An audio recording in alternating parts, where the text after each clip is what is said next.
은혜가 항상 여러분 가운데 있기를 바랍니다. 여러분이 최근에 하늘을 본 적 있으십니까?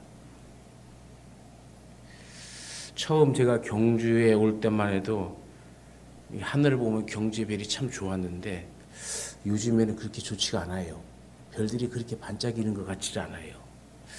제가 이 군 복무 시절에 새벽 2시쯤에 강원도에서 보초를 쓰다가 문득 하늘을 쳐다보는데 별이 마치 쏟아질 것처럼 쫙 비치는 그 광경을 이게 손을 대면 잡을 것 같은 거 있잖아요.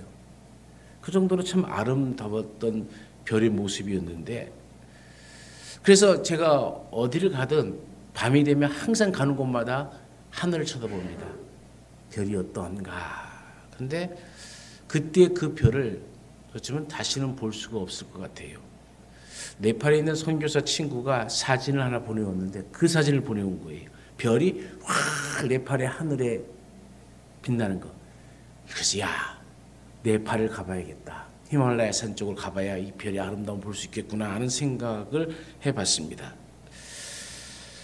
왜 우리는 이렇게 빛나는 별을 볼 수 없을까요? 군대 시절에 그렇게 아름다웠던 별, 저쪽 네팔의 하늘은 그렇게 아름다운 별인데 지금 여기에는 그런 별을 볼 수가 없어요. 그 별을 볼 수 없는 이유는 크게 두 가지입니다. 하나는 우리 대기가 너무 오염되어 있다는 거예요. 또 하나는 우리 주변이 너무 밝다는 거예요. 하늘의 아름다운 별을 보려면 대기가 청결해야 됩니다. 또 주변에 불빛이 환하면 강하면은 하늘의 별이 그렇게 빛나게 보이질 않아요. 예수님께서는 오늘 우리에게 말씀하시기를 마음이 청결한 자가 복이 있다라고 말씀하죠. 마음은 카르디아라는 말입니다. 육체의 신체적 중심을 말하는 뜻이기도 하고 비유적으로는 감정이나 우리의 사고의 중심지를 뜻하는 말이기도 하죠. 신약 성경에서 마음을 표현할 때 쓰였을 때는 우리의 인간의 지정의의 근본 원천을 가리키는 말로 사용되어지기도 합니다. 이 청결이라는 말, 또 이 마음 말고 마음이 청결하다고 했는데 이 청결하다는 말은 카도로스라는 헬라어인데 유대교에서 주로 정결 예식에서 사용했던 단어예요. 도덕적이고 종교적 의식이 그런 정결을 의미하죠. 근데 본문에서는 인간의 모든 사고와 행위의 원천인 이 마음을 탐욕과 악한 마음에서 깨끗이 씻음을 받고 해방되어지고 또 정결케 하는 근본적이고 내적인 청결을 의미하는 데 사용되어지고 있습니다. 따라서 이것은 그리스도를 인해서 우리가 죄의 사함을 받고 신실한 주의 백성으로 살아가는 성도들의 마음을 가리키는 말이죠. 그러니까 성도는 두 마음을 품어서는 안 된다는 얘기입니다. 참 마음과 온전한 믿음 그리고 참 소망으로 성도의 교제를 돈독하게 하는 그런 상태를 바로 마음이 청결하다라는 말로 표현을 하죠. 이런 자들에게 주는 것은 하나님을 볼 것이다라는 상급이 있어요. 이 본다는 호라오라는 말은 경험을 통해서 본다는 거예요.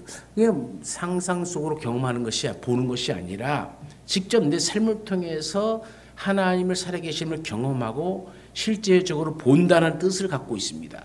그러니까 성경은 죄악된 인간은 거룩하신 하나님을 볼 수 없음을 이야기하지만 주님께서는 마음이 청결한 자는 하나님을 볼 것이다 라고 말씀하시는 거죠.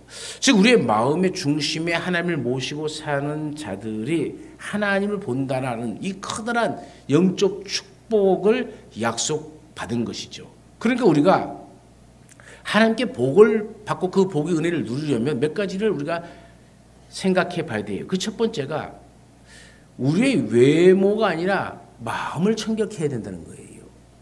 모두가 하나님을 보고 싶어 하죠. 특별히 그리스도인들은 하나님을 너무 보고 싶어 합니다. 그런데 사람들이 하나님을 보지 못하는 이유는 자기 마음의 거울을 닦지 않고 외모만 닦는 데 치중하고 있기 때문입니다. 예수님 시대 바리새인들이 그랬죠. 실제 그들은 하나님을 보고 싶은 마음조차도 사실은 없었습니다. 그들은 사람들에게 오직 칭찬을 받으려고 하는 것이 목적이었죠. 예수님이 이런 바리새인들을 향해서 외식하는 자들이라고 얘기합니다. 이들은 겉만 번지르르 했지 겉은 열심히 옷을 갈아입고 열심히 자기를 치장하는 데는 열심히 했지만은 곧 마음을 닦지는 않았다는 거예요. 예수님은 그래서 그들에게 마태복음 23장 27절에 회칠한 무덤이라고 얘기했습니다. 그렇다면 오늘 우리는 어떻습니까? 사람에게 잘 보이려고 합니까? 아니면 하나님에게 잘 보이려고 합니까? 예수님은 바리새인들에게 이렇게 말씀하십니다. 마태복음 23장 26절입니다. 눈먼 바리새인이여 너는 먼저 안을 깨끗이 하라. 그리하면 겉도 깨끗하리라. 사람에게 중요한 것은 마음과 실력입니다. 외모와 겉으로 보이는 형식이 아니죠. 속이 알차고 깨끗하면 반드시 겉으로 우리 삶으로도 그 깨끗함이 드러나게 되어 있다는 얘기입니다. 그런 점에서 외모만 중시하는 것은 우리 사회의 큰 병폐이죠. 우리는 남에게 어떻게 보이느냐 그것에 너무 지나치고 또 예민합니다. 그래서 외모를 바꾸기 위해서 온갖 성형수술을 다 합니다. 성형수술 1위 나라가 대한민국 아닙니까? 그것은 곧 우리가 외적인 것에만 온갖 신경을 다 쓰고 살아가는 우리의 사회에 어떻게 보면 병들어져 있는 모습을 보게 되어지는 것이죠. 거기에다가 뭐 명품 가방이나 고급 브랜드, 고급 차, 고급 집에서 살면은 그 물질과 자신을 동일시시켜 버립니다. 나는 이런 곳에 살기 때문에 이런 좋은 차를 몰고 다니기 때문에 이런 고급 브랜드의 가방을 들고 옷을 입기 때문에 나는 너희가 다른 고급이야. 나는 고급 사람이다 라고 동일시해 버리는 것이죠. 중요한 것은 외모보다 실력입니다. 사람들에게 보이기 위해 치장하는 데 관심을 갖기보다는 자기 스스로에게 충실해야 합니다. 마음이 청결한 사람은 자기 내적인 청결을 더 중요시 여기는 사람이죠. 내적인 것은 평생을 가지만 외적인 것은 사람의 기호에 따라 바뀌기 십상 아닙니까? 인간의 행복도 마찬가지죠. 행복의 평가 기준이 자기 안에 있어야 됩니다. 행복한 사람은 자기 자신의 내면을 더 중요하게 생각합니다. 그래서 자기 자신의 내면을 자꾸 키워나가고 깨끗하게 하죠. 다른 말로 하면 하나님이 어떻게 보실까가 가장 중요한 문제로 생각한다는 것이죠. 그러나 바리새인들이 추구했던 행복은 바깥, 곧 사람들의 판단에 매달린 행복이었습니다. 이런 행복은 회칠한 무덤의 행복일 뿐이죠. 겉은 번지르르하지만 속은 썩은 시체가 냄새가 나는 그것 우리의 마음은 겉은 평안한 듯 보이지만 그 속은 불안과 미움과 정죄의식과 원수 삼음과 이런 것들이 가득 차버린다면 그것은 우리가 바리새인의 길을 걷고 있는 것과 똑같은 거죠. 오늘 우리는 주님의 말씀을 마음판에 새기면서 진정 자기에게 충실하고 내가 하나님 앞에 올바르게 살려고 또 서기 위해서 노력하고 있는지 생각해 봐야 됩니다. 하나님을 만나고 하나님이 주시는 참 행복이 우리 가운데 가득하기 위해서는 우리의 마음을 다하여 하나님을 사랑하시기를 간절히 축원합니다. 두 번째, 우리는 우리의 마음의 초점을 하나 되게 해야 됩니다. 마음이 더러워진 이유는 욕심과 악한 생각 때문입니다. 마음속의 더러움 때문에 우리는 하나님을 보지 못하는 거죠. 인류 최초로 로켓을 타고 대기권 밖을 비행했던 사람은 구소련의 유리 가가린이었죠. 그는 우주로 날아가서 지구를 바라보면서 지구의 푸른 모습을 처음으로 눈으로 목격한 사람입니다. 그는 그때 이렇게 말을 합니다. 나는 하늘 어디에서도 하나님을 볼 수 없었다. 하나님이 하늘에 계시다고 믿는 기독교의 신앙을 조롱하는 말이죠. 이런 말을 듣고 한 미국의 소녀가 그에게 이렇게 질문을 했습니다. 아저씨, 그때 아저씨의 마음은 청결했나요? 라고. 우리 마음이 청결하지 않으면 하늘 끝에 간다 한들 하나님을 볼 수 있겠습니까? 예수님은 겉만 깨끗하게 하기 위해서 부지런히 손을 씻고 있는 그 유대인들을 책망했습니다. 유대인들이 가장 중요시 여겼던 이 정결법. 그래서 손은 부지런히 씻는데 자기 손에 죄를 묻히지 않기 위해서 음식을 먹을 때나 바깥에 나갈 때 들어오면 부지런히 손을 씻었습니다. 혹시 죄가 자기 안에 들어올까 봐 두려워했던 것이죠. 그런 유대인들 향해서 주님은 마태복음 15장 18절부터 20절에 하시는 말씀이 입에서 나오는 것들은 마음에서 나오나니 이것이야말로 사람을 더럽게 하느니라. 마음에서 나오는 것은 악한 생각과 살인과 간음과 음란과 도둑질과 거짓 증언과 비방이니 이런 것들이 사람을 더럽게 하는 것이요 씻지 않는 손으로 먹는 것이 사람을 더럽게 하지 못하느니라. 실제 그렇지 않습니까? 사람을 더럽게 하는 것은 옷이나 먹는 것이 아닙니다. 얼굴이나 외모가 아닙니다. 그의 인격이죠. 최종적으로 사람에 대한 평가를 결정하는 것은 그의 인격입니다. 우리의 인격은 말이나 행동으로 나타나게 되어 있죠. 미워하는 마음, 물질에 대한 지나친 집착, 육체적인 정욕, 그리고 사람에게 인정받으려고 하는 이 명예욕 등이 우리의 마음을 복잡하게 하고 어둡게 만듭니다. 이렇게 마음의 빛이 어두워지면 하나님을 볼 수가 없습니다. 구약시대 선지자들이 싸웠던 것도 바로 이런 문제들 때문이었죠. 그들은 겉으로 보이는 제사나 절기를 잘 지키면 하나님이 기뻐하실 것이라 생각했습니다. 그들은 성전에 오를 때 깨끗한 예복과 값진 제물을 가지고 나왔습니다. 이런 사람들을 향해서 오늘 이 본문 읽었던 시편 기자는 뭐라고 얘기합니까? 여호와의 산에 오를 자가 누구이겠는가? 그의 거룩한 곳에 설 자가 누구인가를 생각해 보라는 겁니다. 곧 손이 깨끗하며 마음에 청결하며 뜻에 허탄한 데 두지 아니하며 거짓 맹세하지 아니하는 자로다. 그는 여호와께 복을 받고 구원의 하나님께 공의를 얻으린다 말씀하고 있죠. 하나님이 기뻐하시는 자는 그 행실이 깨끗한 사람이죠. 그 마음이 청결한 사람입니다. 그는 곧 하나님의 성전을 향해서 시온의 대로가 열린 사람들이에요. 그러나 그 대로에 돌멩이들이 흩어져 있거나 비포장 도로이거나 그 길이 굽어 있으면 속력을 내어 달릴 수 없지 않습니까? 생활 속에서 경건한 삶을 산다는 것은 마치 하나님을 향한 길에 놓인 장애물을 하나하나 다 제거하는 것과 같습니다. 그래야 우리는 하나님을 볼 수가 있는 겁니다. 우리는 주님께서 부활하신 것을 믿는 신앙인이죠. 그렇다면 이 부활의 기쁨에 참여할 수 있는 자들이 누구이겠습니까? 그것은 무엇보다도 마음이 깨끗한 사람들이죠. 갈라디아서 5장 24절에서 바울이 이렇게 얘기합니다. 그리스도 예수의 사람들은 육체와 함께 그 정욕과 탐심을 십자가에 못 박았느니라. 그리스도 예수의 사람들, 이 부활의 신앙을 가진 사람들은 반드시 십자가를 통과해야만 된다는 겁니다. 십자가 없는 부활은 없습니다. 우리가 만약 부활 생명에 참여하고 있지 못하다면 그 이유는 십자가를 통과하지 않았기 때문이죠. 십자가는 무엇입니까? 그것은 곧 정과 욕심을 십자가에 못 박는 것을 말합니다. 내 욕심이 줄어든 만큼 우리는 부활 생명을 누리게 되어지는 것이죠. 내 기분대로 살지 않고 하나님의 말씀대로 살려고 할 때 우리 인생에는 부활 생명이 넘쳐나는 겁니다. 그러면 우리의 초점이 하나가 되어져야 되는 거예요. 하나님을 향한 우리의 초점이 바르게 맞춰졌을 때에 우리는 비로소 이 부활 생명에 참여한 자가 되어지는 겁니다. 세상 가운데 마음을 빼앗기지 마시고 항상 주님을 향해 그 초점을 잘 맞추어 나가시는 주의 자녀들이 되시기를 간절히 축원합니다. 세 번째로는 마음을 깨끗하게 하기 위해서는 단순하게 생활해야 합니다.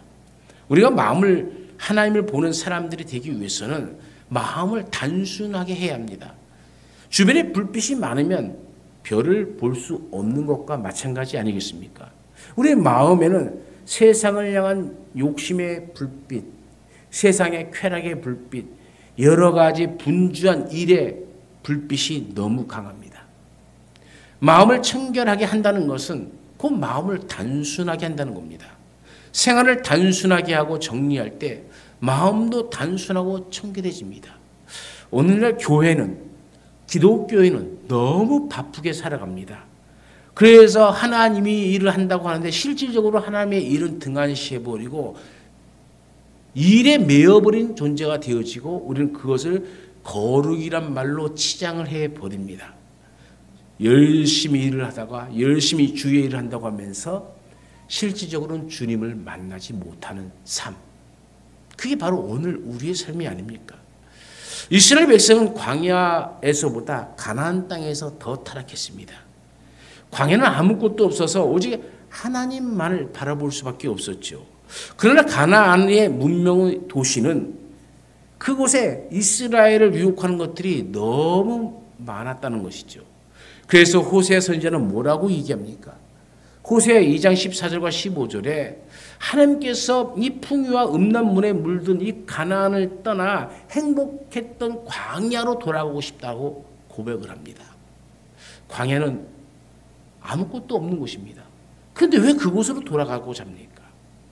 그 광야는 하나님만 볼 수 있기 때문입니다. 하나님만 바랄 수 있기 때문입니다. 우리 마음은 이렇게 하나님 앞에서 단순화되어야 됩니다. 우리 마음이 청결하려면 한 가지에 잘 집중해야 됩니다. 여러 가지로 생각과 관심사가 복잡해지면 우리의 마음이 흐트러져 버립니다. 예수님 마태복음 6장 22절과 23절에서 이렇게 말하죠. 눈은 몸의 등불이니 그러므로 내 눈이 성하면 온 몸이 밝을 것이요 눈이 나쁘면 온 몸이 어두울 것이니 그러므로 내게 있는 빛이 어두우면 그 어두움이 얼마나 더하겠느냐. 여러분, 눈은 몸의 등불이라 이렇게 말씀하십니다. 이 눈은 사람의 마음을 지칭하는 것이죠. 그 눈빛만 봐도 안다고 그러잖아요. 사랑하는 사람은 사랑하는 이의 눈을 바라볼 때에 그 눈빛이 다르고 미워하는 자의 그 눈빛은 그 미워하는 자의 눈빛이 다릅니다. 아무 말 안 해도 바라보는 그 눈빛만 봐도 이 사람이 사랑의 눈으로 바라보는지 미움의 눈으로 바라보는지를 다 알게 되어지죠. 눈을 통해 몸이 갈 길을 찾고 행동을 결정할 수 있다는 뜻이죠. 즉 사람의 눈으로 보는 것은 마음으로 보는 바와 같이 일치한다는 사실입니다. 만약 육체의 눈이 세상의 것에 심취한다면 그 마음 역시 타락의 늪으로 빠져들 것입니다. 반면 육체의 눈이 하늘의 것을 바란다면 그 마음은 신령한 것으로 가득 채워지게 될 것입니다. 그런데 이 말씀을 보면 내 눈이 성하면이라고 얘기합니다. 하프루스라는 말이에요. 눈이 성하면 초점이 잘 맞춰져 있다는 뜻입니다. 마음이 하나로 집중되어 있는 진실한 상태를 눈이 성하다 이렇게 해요. 여러분 우리 눈이 성해야 됩니다. 눈이 바르게 되어져야 됩니다. 그리하면 건전하고 진실한 그 눈을 통해서 몸은 바른 판단력을 지니게 되어집니다. 우리 영원한 유익을 얻게 하는 일에 대한 열정으로 가득가득 채워지게 되어지는 것이죠. 실로 밝은 빛 대신 하나님의 신령한 진리를 굴절 없이 혼선 없이 받아들일 수 있는 눈을 가진 자는 참으로 신령한 것과 속된 것을 잘 구별할 뿐만 아니라 그 빛 안에서 살아가게 되어집니다. 그런데 이어서 하는 말이 뭡니까? 눈이 나쁘면이라고 얘기해요. 눈이 나쁘면 포네로스라는 말이에요.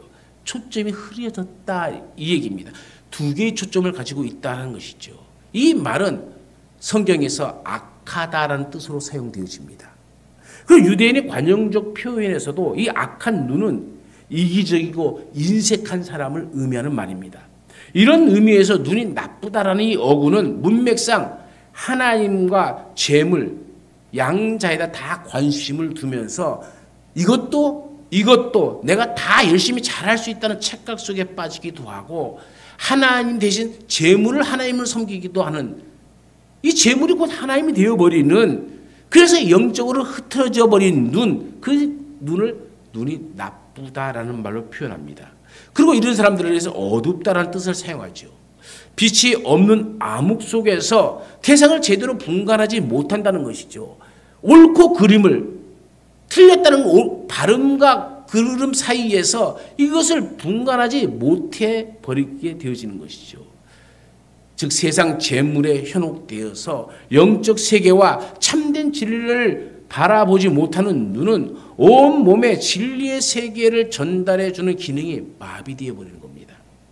따라서 온몸으로 상징되는 그의 전 인격과 영혼이 아무것도 분간하지 못하는 흑암 상태를 말하는 것이죠. 우리 눈이 나빠지면 안 되겠죠. 항상 바른 눈, 눈이 성한 눈을 가지고 있어야 됩니다. 그래야 우리의 에너지가 분산되어지지 않고 주님을 바르게 볼 수가 있죠. 눈이 나쁘면은 바르게 볼 수가 없게 되어지는 겁니다. 그 결과가 우리의 마음의 평화가 깨어지는 겁니다. 청결하다는 것은 마음을 단순하다는 겁니다. 청결한 삶을 살기 위해서는 생활을 단순화시켜야 됩니다. 또 하는 일이 너무 많아도 안 됩니다. 혹 여러 일을 할지라도 그 목표는 분명하게 가지고 가야 되는 것이죠. 하나가 되어야 됩니다. 그 모든 일이 주님을 향하는 마음이 되어야 된다는 것이죠. 어떻게 이것이 가능하겠습니까? 단순하게 하나님만 바라보기 때문에 그렇습니다. 가능한 거죠. 단순하게 주님을 향하는 것이 곧 청결한 마음입니다. 내 마음 그리스도의 집이라는 책이 있어요. 로버트 멍어라는 자신의 책에서 우리가 예수님을 믿고 영접하는 것을 우리 마음의 집에 예수님을 초청하는 것으로 묘사되어지고 있습니다. 이 주인공은 먼저 예수님을 자기 서재로 모시고 그 서재를 보여드립니다. 이 서재는 바로 우리의 생각의 방이라 할 수 있죠. 그런데 저자가 보니 그 책 선반에는 쓸데없는 책과 보기에 부끄러운 책들이 막 꽂혀져 있는 거예요. 얼굴을 붉힌 채 서 있는 저자에게 주님은 유익하지 않고 깨끗하지 못하고 좋지 않고 참되지 못한 것들을 다 버리라고 명령합니다. 그리고 그 선반에 성경을 꽂아놓고 그 말씀을 묵상하라라고 하죠. 이 주인공이 그렇게 하자 자기 생각에 정돈이 되어지고 딱 중심이 잡히는 것을 경험하게 되어집니다. 그리고 주님을 자기 주방으로 모십니다. 주방은 식욕과 욕구의 방을 상징하는 거죠. 저자는 예수님을 거기에 앉혀놓고 평소 자기가 먹던 음식들을 예수님 앞에 내어놓았습니다. 돈, 학위, 증권, 주식 등이 있었죠. 반찬으로는 명성과 행운에 관한 신문 기사들이 질비하게 놓여 있습니다. 주님은 이때 그에게 말합니다. 나의 양식은 나를 보내신 이의 뜻을 행하며 그의 일을 온전히 이루는 이것이니라 말씀하시면서 그의 영혼의 양식을 하나님의 뜻을 행하는 것으로 바꾸라고 명령하시죠. 그렇다면 지금 우리 영혼의 양식은 무엇입니까? 세 번째로 모시고 간 곳은 거실입니다. 저자는 이곳에서 예수님과 함께 대화를 나누고 성경을 보기로 합니다. 그런 주인공이 일과 시험으로 바쁘다 보니까 예수님 혼자 거실에 앉아 계신 경우가 점점 많아졌죠. 우리가 예수님을 잃어버리는 과정도 마찬가지일 겁니다. 우리의 삶 속에 예수님을 향한 대화가 하루에 몇 번이나 있습니까? 예수님을 거실에 모셔놓고 나는 바쁘다는 핑계로 아무런 대화도 하지 않습니다. 우리의 기도가 끊겨버린 겁니다. 우리의 간구가 끊긴 겁니다. 내가 내 뜻을 전하고 내가 주님의 말씀을 듣고 그 말씀대로 살려고 하는 이 대화가 끊겨버린 겁니다. 거실이 없는 방이 되어져 버리고 마는 거죠. 다음은 작업실로 갑니다. 작업실은 곧 우리의 일터죠. 그런데 그 작업대에는 형편없는 작품이 놓여 있습니다. 내 손으로 만들었기 때문이죠. 주님께서는 나를 떠나서는 너희가 아무것도 할 수 없음이라 말씀하시면서 주인공이 어깨와 손을 잡고 친히 작품을 만들 수 있도록 도와주십니다. 세상 일도 주님과 이렇게 함께하면 우리는 능숙한 사람이 되어지고 기쁨이 가득 차서 일을 할 수가 있다는 얘기죠. 그 다음에 간 것이 오락실입니다. 오락실은 자기만의 놀이터를 의미하죠. 저자는 이곳에 주님을 모시기 싫어합니다. 왠지 예수님과 함께하면 예수님이 불편할까 봐 그렇습니다. 그래서 마지못해 주님과 함께 가긴 갔는데 그 예상과는 달리 너무 기뻤습니다. 주님은 그에게 이렇게 말합니다. 내가 이것을 너희에게 이름은 내 기쁨이 너희 안에 있어 너희 기쁨을 충만하게 하려 함이니라. 그래서 예수님이 오신 목적이 우리에게 참 행복을 주시기 위해서라고 말씀함으로 주인공은 힘을 얻게 되어집니다. 저자의 침실에 들어가서 주님은 이성교제를 어떻게 해야 하는지를 도와주십니다. 그리고 마지막으로 보여주었던 것이 벽장이었습니다. 벽장 안에는 온갖 더럽고 죽은 냄새가 나는 것들이 있어서 그것이 온 집안에 냄새로 진동하고 있었죠. 예수님은 그 열쇠를 받자마자 벽장을 깨끗이 청소하고 도배까지 새롭게 해주셨습니다. 그리고 주인공이 마지막으로 한 것이 있어요. 그것이 곧 명의 이전이었습니다. 도무지 자기 스스로 자기라는 집을 관리할 자신이 없었어요. 그래서 주님에게 열쇠를 주면서 이 주인공이 간청합니다. 주님은 손님이었고 제가 지금까지 주인이었습니다. 그러나 이제부터는 제가 하인이 되겠습니다. 주님이 저와 이 집의 주인이 되어 주십시오. 이렇게 명의 이전이 되고 나서야 주인공은 진정한 평화가 주인공의 영혼에 임하는 것을 느낄 수가 있었죠. 마음이 청결한 삶은 그 모든 것의 주권을 그리스도에게 맡겨드리는 것입니다. 마지막 네 번째로 우리는 어떻게 마음을 청결하게 할 수 있을까요? 마음을 청결하기 위해서는 철저히 욕심을 죽이는 것이 필요합니다. 그러나 욕심은 죽이려고 하면 할수록 더 강력하게 저항합니다. 욕심이 솟아나는데 그 욕심을 틀어막기가 참 어렵습니다. 수도관이 터졌는데 이것을 손으로 막으려 한다고 생각해 보십시오. 오래 버틸 수가 없죠. 이것이 바로 율법의 방식입니다. 율법은 한마디로 하라, 하지 말라라는 구조로 되어 있습니다. 죄악이 솟구치는데 율법으로 강제로 틀어막을 수 없습니다. 욕심을 끌어내면 은혜의 방식으로 살아야 합니다. 은혜의 방식은 아예 욕심이 생기지 않게 하는 겁니다. 식욕의 욕구가 강한 사람이 다이어트에 성공하기 어렵죠. 이 유혹을 이기기 위해서는 두 가지가 필요합니다. 하나는 내적으로 식욕이 일어나지 않게 하는 방법이죠. 다이어트 방법 중에 식욕 억제제를 먹는 방법이 있지 않습니까? 식욕 억제제를 먹고 나면 밥 생각이 별로 나지 않습니다. 그렇게 되면 살이 빠질 수 있죠. 그러나 그 부작용도 만만치 않습니다. 두 번째는 그 목표가 분명해야 됩니다. 내가 왜 다이어트를 하는지, 공부하는 사람은 내가 왜 공부를 하는지, 직장 생활하는 사람은 내가 왜 직장을 다녀야 되는지, 운동을 하는 사람은 내가 왜 운동을 해야 하는지 그 목표가 분명해야 됩니다. 예컨대 다이어트를 한다고 하면 사랑하는 사람이 생겼다거나 건강하게 살고 싶어서 때로는 사람들에게 아름다운 모습을 보이고 싶다는 분명한 목표가 있어야 됩니다. 성령의 역사가 그렇습니다. 하나님의 은혜에 취한 사람은 은, 금, 패물과 명성이 눈에 들어오지 않습니다. 은혜 받고 하나님과 함께하는 것이 최고의 기쁨이죠. 그래서 삭개오 같은 사람은 욕 먹어가면서 평생 모았던 재산을 아낌없이 내어놓지 않습니까? 하나님을 보고자 하는 이 거룩한 열망이 정욕과 욕심을 이기게 만듭니다.